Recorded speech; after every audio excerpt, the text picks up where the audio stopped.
Let's start from the Okay. top. From the top. That was a practice run. All right. If you can, please introduce yourself, name, what you do for the city, and where you provide your services. Maria Quinones Sanchez. I'm councilwoman in the 7th Councilmanic District. That includes West Kensington, parts of North Philadelphia, Hunting Park, Juniata, and Frankfurt, and the lower Northeast. And who are your constituents, and how many do you serve? There's about 157,000 people in the district. 50% of those are Latino.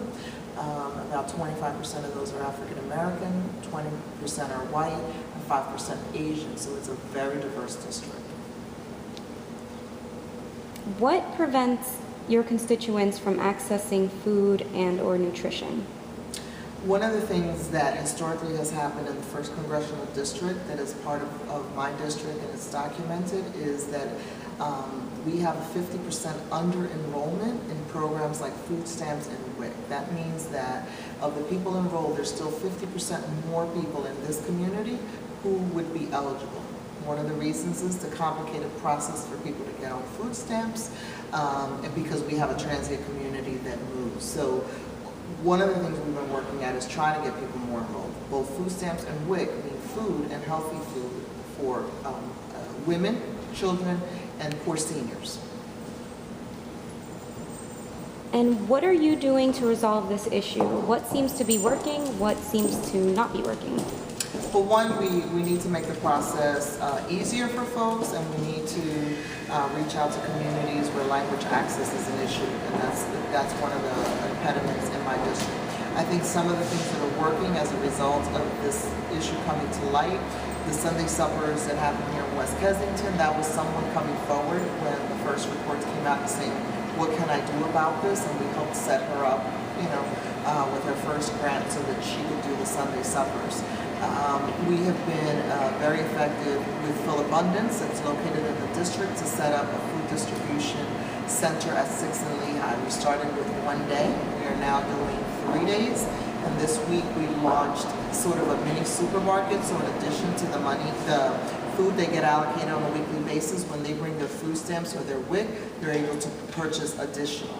So those are some of the things we've been moving towards. And we also started farmers markets in the community. And using stimulus dollars, we were effective in putting stimulus dollars in the hands of seniors and poor folks so that they can use the farmers markets in Norris Square. This year we're going to have one in Fairhill, and we have one in Frankfurt. So it's getting these places and then getting folks eligible for those assistance, using them to kind of get people enrolled and to use those dollars in these farmers markets that sell healthy food.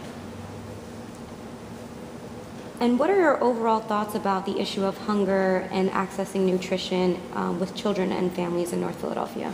I think part of it is money. I think part of it is time. I think the schools need to could do a better job in expanding. We have breakfast, we have lunch. All of the schools in my district are Title I, so they're fully eligible for full food services.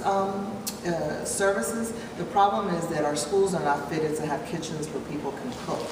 So one of the challenges to getting healthy foods for breakfast, lunch, snack, and dinner, because we're eligible, we would be reimbursed for dinner if we provided dinner in schools, is that we don't have kitchens, so we're bringing in stuff that's just being warmed. And so the kids don't like the food and they don't eat it. So I think part of it is, as we build new schools, is making sure they have kitchen. When I started Hostels, one of the things we did was have a full kitchen, and we brought in someone from Puerto Rico, a nutritionist, that helped us create Puerto Rican menus that were healthy. And we taught that to the kids and we taught that to the parents.